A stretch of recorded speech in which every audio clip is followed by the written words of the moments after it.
I'm working on this witch piece by Tchaikovsky. You know, it's the by Yaga. It goes very fast. You're in 6/8, so you're really thinking in two, thinking of two groups of three. So it's called duple compound. When I first start, I just play it slowly. I want to articulate the staccatos and have them in a rebound effect with energy bouncing from one to the other, like I tell students. And sort of we get that first energy and it rebounds like you're bouncing a ball. It has these interspersed SFs, and so the way I do it, I just throw my arms at them. I try to really uninhibit myself on this piece, because if you start playing from your wrist down and squeezing, you think you're going to get it, you start doing this, you know, like stiff and tired, and you don't have the energy to keep bouncing through it from beginning to end. So once you start, boom, you have to keep bouncing. Those interspersed SFs, actually in between, they're really piano. So you really can't really start playing everything loud. You really want to.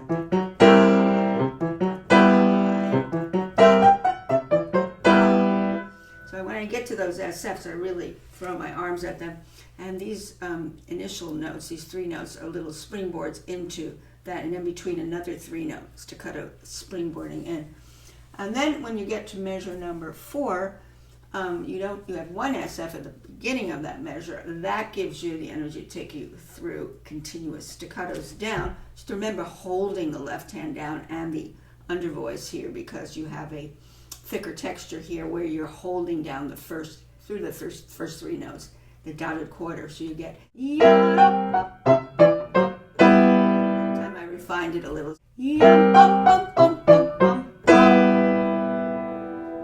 Interspersed notes can't be as loud as the SFs, because he keeps, giving you that extra, the witches, scaring everybody with those SFs. And then he does it again. He goes,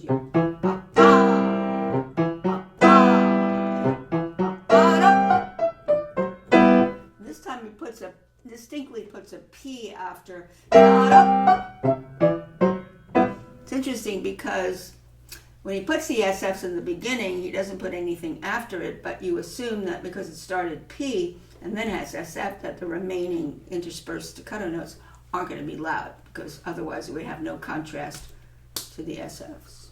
And sometimes puts in the P, at least in this edition. So in this measure, which is measure 8, puts in a little to remind you to come down to soft after you do. That's short. This is another little section that's tricky, because you have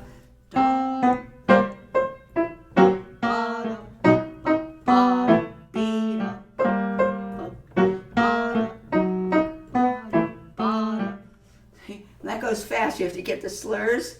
Some of them are slurred, some of them are detached. And then the right hand does something a little different. So it starts with, let's say,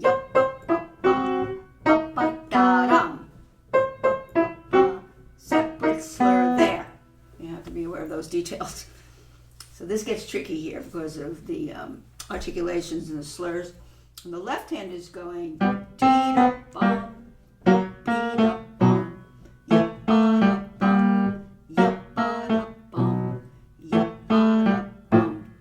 those are all the right notes. And you get some clashy things going on between the hands. So sometimes you think, am I playing the right notes? Because he has passing dissonances too. So that's a tricky place, because you're so used to going ba ba ba be ba ba ba be ba ba ba ba ba ba ba, and suddenly you have a little interlude here of ya ba da ba ba ba da.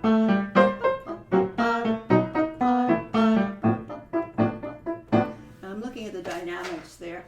On this little interlude, I would call it a little interlude. He has an MF here, and because it's light, it doesn't mean we know if Tchaikovsky actually wrote that. But you don't want this to sound too robotic, because that's the whole thing. It sounds very robotic. So you have to you have lots of repetitions. You have to do something a little different, such as to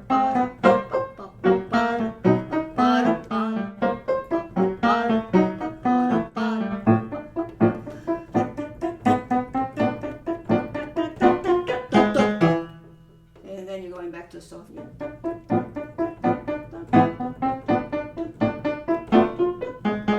crescendo. Back to time tempo. This is practice tempo. So throw my arms at it. Don't throw my arms. Throw your arms at it.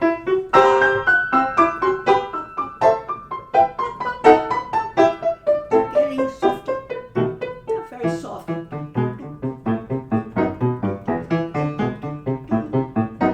Very soft. Maybe echo. This is practice tempo. Now you have to probably keep doing it even slower and paying attention to all the details before you start upping it, because that's how I'm doing it. I mean, sometimes I go really fast and go, oh, I've lost my control. So you don't want to lose your control, and you don't want it to sound like it's a metronome, with all these eighth notes and staccatos. You want to have it go horizontal and bounce, bounce, bounce, bounce.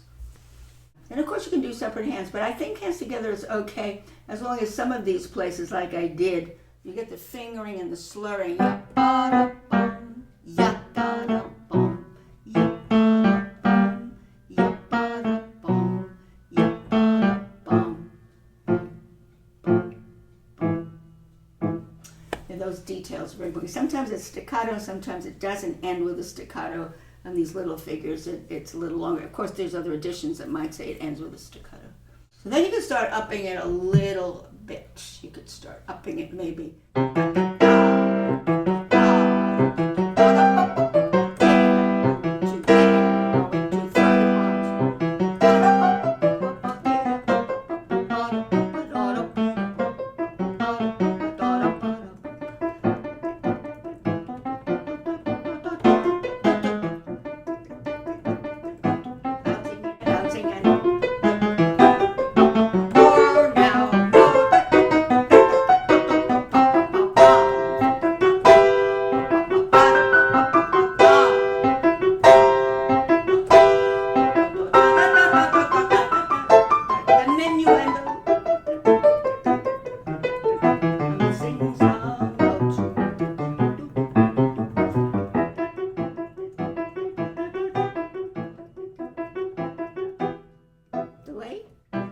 So I missed some notes, you could tell, but do some spot practicing, and this is the way you do it. You do it that way. You really have to do it that way.